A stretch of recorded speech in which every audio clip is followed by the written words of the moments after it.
President Maithripala Sirisena and Prime Minister Ranil Wickremesinghe are to hold a special meeting at the Temple Trees in a short while.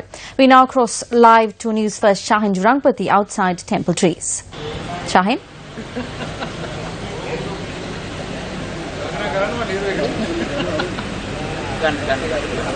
Well, that is right, Arundhati, and good evening all our viewers. Well, reports have suggested that President Maithripala Sirisena is set to meet with Prime Minister Ranil Wickremesinghe at Temple Trees. Coincidentally, moments after Minister Gayantha Karunatilaka announced that Prime Minister Ranil Wickremesinghe is set to meet with all UNP cabinet ministers at Temple Trees at 9:30 tonight, and after President Maithripala Sirisena has invited all cabinet ministers, deputy ministers and state ministers to at the presidential secretariat tomorrow, on the heels or in the backdrop where there are hints of a cabinet reshuffle. Now, the situation is quite cloudy. We do not know much information. However, there are reports that several high-profile ministers' positions are at stake, while some are to be promoted. Now, as you can see, Minister Kabir Hashim just drove in, and moments ago, Prime Minister Ranil Wickremesinghe also drove into the Temple Trees after Minister Sarath Fonseca and Malik Samaravikrama. As I mentioned before, Arundhati, the situation is quite clear, quite unclear rather.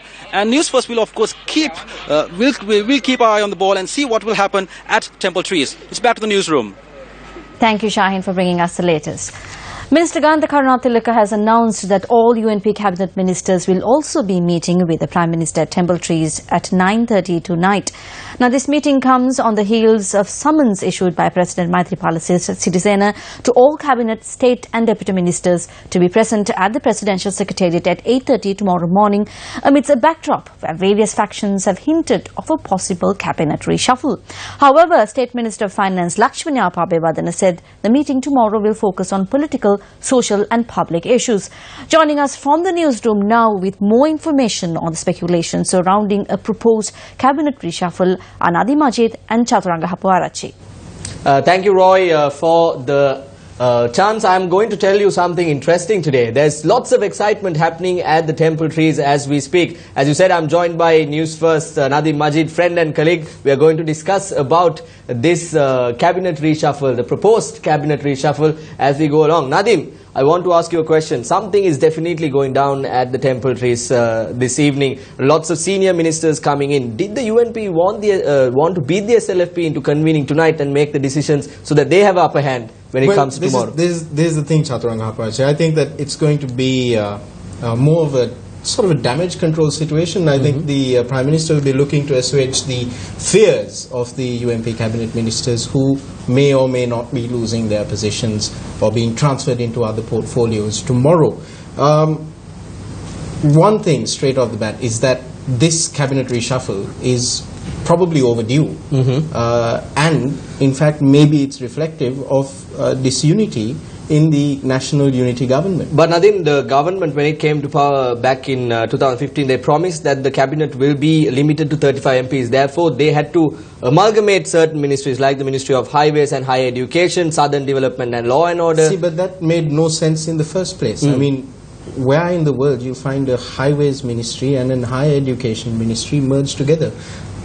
From a simple logic standpoint, the appointment of the cabinet in the first place looks like a little hodgepodge of just chucking things into the pot, and trying to see if you can cook up something good. But it turns out that now they're not happy with the soup that's being cooked up.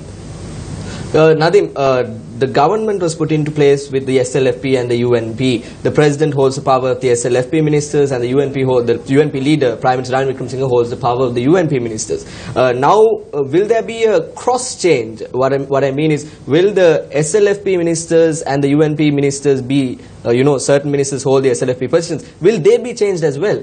Do you think so? What do you mean that will they be changed? The SLFP portfolio? Yes, whether the ministerial portfolio is held by SLFP ministers. Chaturanga, can I tell you straight off the bat, as you said at the beginning, there's a lot of confusion and a lack of clarity surrounding this. And the best indicator of this is how the Sunday newspapers reported on this. We have one newspaper, it said there would be no shocks in the cabinet reshuffle, and that the president has summoned a crucial central committee meeting of the SLFP tonight. Meanwhile, another newspaper reported that tomorrow's cabinet reshuffle would be more extensive than what was previously thought, and that there were plump positions up for grabs. Yes. The thing is, the entire discussion surrounding this cabinet reshuffle has been quite frustrating, to say the least, because we've been compiling the news these past few days, and we've heard what's being said by various ministers, state ministers, and deputy ministers. Yes, definitely. Right? I believe you'll be hearing that again on the news tonight as well, where people they seem to be only interested in getting that boost up to but cabinet ministerial position. As you said, this cabinet reshuffle is long overdue, but will this make a difference at the end of the day? That is what the people want. Concrete decisions, concrete solutions. Will this be a concrete solution to whatever problem that is there in our country? This is the issue. It will be a difference to those who are about to become cabinet ministers, to those who are about to be transferred to other ministerial portfolios. Whether it will make a difference to the rest of the country remains to be seen. Time will tell. Maybe those who are or who could be appointed to the cabinet will do maybe a better job than their predecessors. Maybe those who are being transferred will do a better job in the other portfolios than they are doing currently. But the thing is, history is not on their side. Maybe these new ministers or the promotions that the deputy ministers will receive, if they are to receive any, they'll maybe deliver on the promises that the government has made so far when it came into power. There are many promises that the government is yet to deliver on. There are many promises made in the 100-day plan that we are still waiting on 2.5 years later. These include the National Audit Bill, the repeal of the Prevention of Terrorism Act and repealing and replacing the Prevention of Terrorism Act with something more humane. So these are some of the promises that we're still waiting on, that the government is yet to deliver on. And to top it all off, you've also got the central bank bond, the alleged central bank bond scam. We have a story coming up on that. A story coming up on that as well in the bulletin, where that's also been going on now for so long. So, I mean, if the cabinet was to be reshuffled, it should have been done sometime. In fact, what should have been done is appoint the right cabinet in the first place. Thank you, Nadim. We are going to go back to the studio, but before that, several public representatives have also expressed their views today, during the day, about the cabinet reshuffle. Let's have a listen to that and head back to the main studio.